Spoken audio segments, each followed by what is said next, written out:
Champerty is, again, another crazy thing. I want you to read this for yourself. Don't take my word for it or ask your attorney about it. Champerty prohibits the purchase of securities or other financial instruments for the sole purpose of litigation. Guess what a mortgage is and the promissory note is? It is a financial instrument. So if you purchase a financial instrument like a mortgage and then you sue me for foreclosure, that is Champerty, people. How are you losing your house to foreclosure? You don't even know the name of the bank that's suing you. You're being sued by U.S. Bank trustee for secured back security number 23. Who the heck is that? If you don't know them, it means they did not accelerate the mortgage. The law says before they foreclose, they got to accelerate. Accelerate means you give me at least 5 opportunities to pay. You have to send me a notice of default, a notice of default. You have to give me a pre-notice before foreclosure. You have 5 notifications. If I don't know who you are, then of course you didn't accelerate. Champerty. Of course, we got hundreds of examples of that. QWR. Oh my goodness, is this thing powerful. QWR is a qualified written request. RESPA, write that down and please research this for yourself. Real Estate Settlements Procedures Act says that you have the ability to ask your mortgage company anything about your mortgage, and they have to respond within 30 days. If they don't, you can sue them for damages.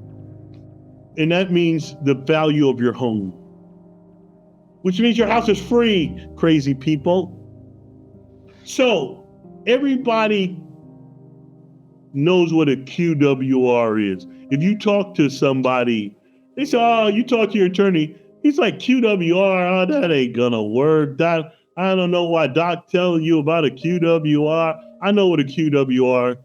Let me show you what I'm talking about. I went to Google and I said, give me a sample of a QWR. I have people send me, if their lawyer say, oh, we did a QWR, send it to me. Let me see their QWR. And this is what the QWR normally looks like. It says, send me a complete payment history, which lists the date and amount of all the payments. Wrong. Everybody can do that. What I asked for, write this down, life of the loan transaction report. That is what you should be asking for, not a complete payment history. They're going to send you what the last bank sent them, was the last couple years of your non-payment. That is easy to provide. Are you kidding me? I want a life of the loan transaction report. That is from inception. And I have to use the exact terminology, life of the loan transaction report, because that is a legal construct. Let me tell you what you will find. Now, it's not often that you get those. Most banks will run and offer you loan modification right away, okay? A few of them hang in to see what you're about, and they will send you the life of the loan transaction report. I dare you to give it to me. I dare you to read it. I dare you to ask for it, because what you will see on it, they got all of these columns.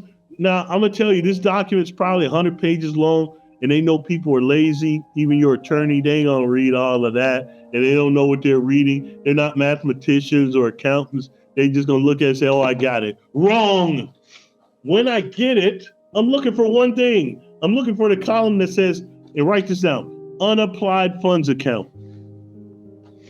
Unapplied funds account. You better not have a single dollar in the unapplied funds account.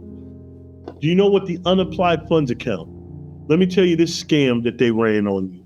And again, it goes back to you figuring out, why is the government saying that mortgage companies commit foreclosure fraud when I'm late on my payment?